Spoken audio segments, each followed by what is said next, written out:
স্থানীয় সময় মঙ্গলবার রাতে ইউক্রেনের দ্বিতীয় বৃহত্তম শহর খার্কিভে ড্রোন হামলা চালায় রুশ বাহিনী। এ ঘটনায় আবাসিক ভবনে ভয়াবহ আগুন ছড়িয়ে পড়ে, বেশ কয়েকজন আহত হয়। দমকল কর্মীরা দ্রুত ঘটনাস্থলে পৌঁছে আগুন নিয়ন্ত্রণে আনার চেষ্টা চালায়।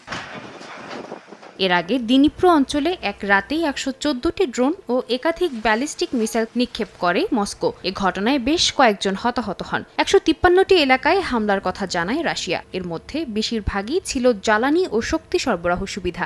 একই দিন মস্কোর ১০১টি ড্রোন প্রতিহতের দাবি করে কিয়েভ।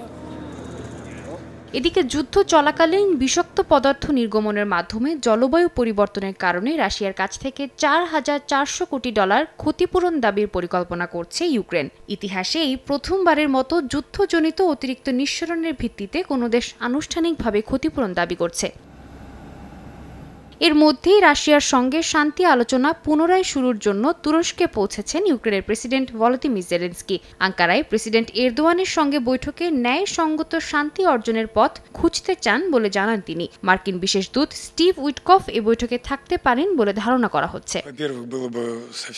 অন্যদিকে ক্রেমলিনের মুখপাত্র দিমিত্রি পেসকভ নিশ্চিত করেছেন বুধবারের শান্তি আলোচনায় রাশিয়া উপস্থিত থাকবে না। মস্কোর অভিযোগ, ইউক্রেন এখনও আগের শান্তি আলোচনায় উত্থাপিত প্রস্তাবের জবাব দেয়নি। পেসকভ জানান, ইস্তাম্বুলে কি আলোচনা হবে রাশিয়া বাইরে থেকেই তা পর্যবেক্ষণ করবে। এ সময় ইউক্রেনকে ১০০টি রাফায়েল যুদ্ধবিমান দেওয়ার ঘোষণায় ফ্রান্সকে হুঁশিয়ারি দিয়েছেন তিনি। বলেন, ভবিষ্যতে প্যারিস তাদের এমন সিদ্ধান্তের জন্য অনুশোচনা করবে।